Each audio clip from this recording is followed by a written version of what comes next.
In this video, I just want to share with you a few ways that I get splashes in the ocean.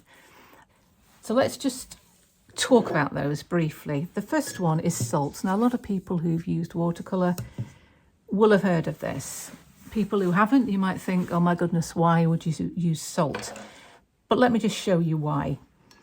If you put salt onto a wet wash, you get some lovely effects. Now I'm going to use cerulean blue because I know that salt works really nicely on cerulean. So I've just wet a patch there and I'm going to use cerulean and I'm going to put a bit of a wash in there. So say for example I'm doing a sky, you know, I want quite a solid sky, but then I want there to be some splashes of the ocean on there. So let's just finish that. Now, the secret is, if you put that on now, it's too wet and it won't work. If you wait for it to dry, then that won't work either. There is an optimum time. So you'd put a little bit of salt in your hand and then you'd sit and you'd wait and you'd watch. And what you're watching for, you're not waiting for the shine to go completely. I'm just keeping my eye on it. You don't want it to be pooling. You can see a shine here. I can see it in the light of the camera, actually. That would probably be a little bit too wet. But sometimes you get a bit impatient and you just go for it. And sometimes it'll work and sometimes it won't. But I've found if I just wait a little bit and wait for parts of it to dry a touch, you'll find that the edges will probably dry at a different rate than the middle. Then you can sprinkle little bits around the edges and then you wait a bit longer and then you can do a little bit in the middle. So let's just wait for a minute. There are some little bits right near the edge there that might be ready. And yet again, another thing I say to my students is, you're not putting salt on your chips here, so don't go mad.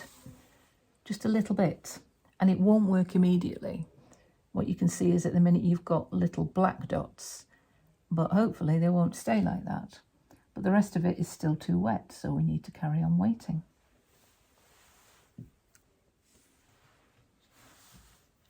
I can see a little bit drying at this side and a little bit at the bottom, but the rest is still too wet. You can see how it's beginning to work here. So that was a good time to put it on. I think this bit is ready here. It's just that bit there that's still very wet at the moment.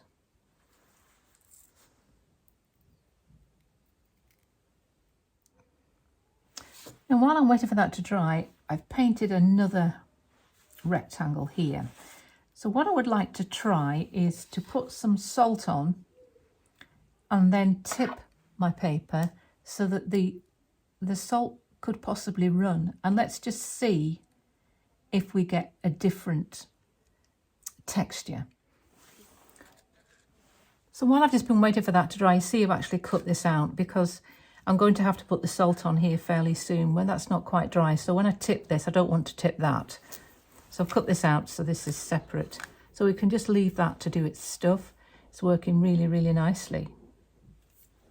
So I'm going to get some salt in my hand, watch a bit more paint dry and wait for the optimum moment. And then I'm going to put the salt on the top here and then I'm going to tip it.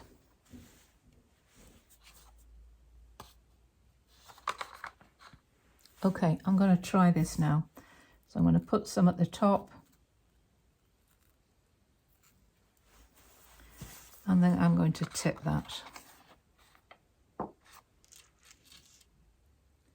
And see what that does. So I'm going to leave that for a minute. You can see that's still working.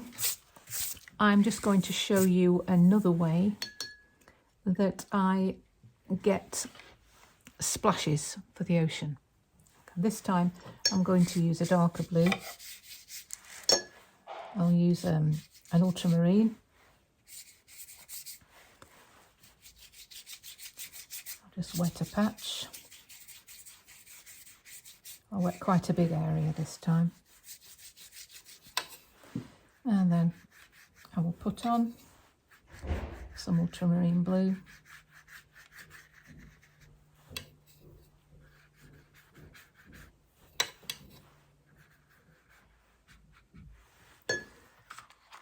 I'm just going to cut this off so I don't disturb that. And then I'll just give this a little bit of a tip. Just to let the colour run a little bit, just to settle down. And then I will just leave that to dry. Oh, you can dry that one with a hairdryer. Now I haven't let it dry completely because I just want to show you. If it's damp and you just got some clear water and dropped clear water in, you can see it's happened here.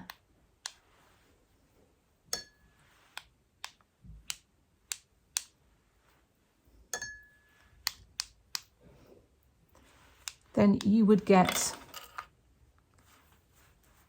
some little white splashes, which are quite similar to these. Obviously, if you use a smaller brush, you would get smaller dots.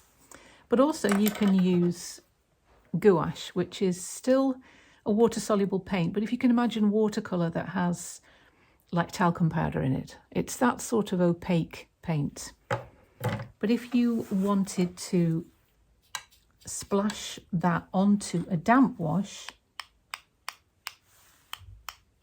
you would see that that colour would begin to run a little bit, so that they would be quite similar. That's just with water, that's splashing, and that's on damp. So I'm just going to dry it off now completely, and then we'll do it on dry, and I can show you the difference.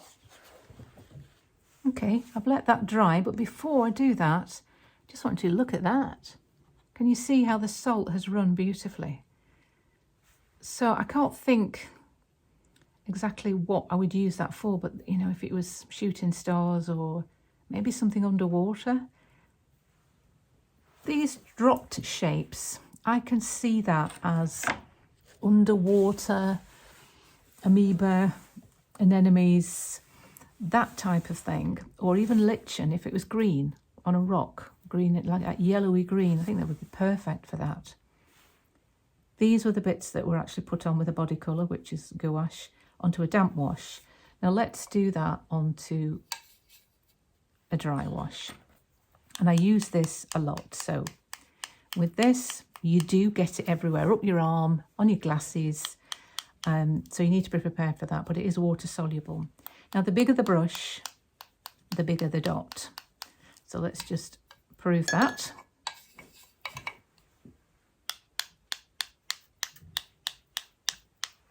Okay, so slightly bigger dots. So that's just by tapping. You can also, you have to be careful who's with you and who's opposite you here. You can just actually flick, okay? So let's just do that. Now that gives you things with little tails. And you see? But, you know, it does create a really nice texture. And I use that in my seascapes all the time.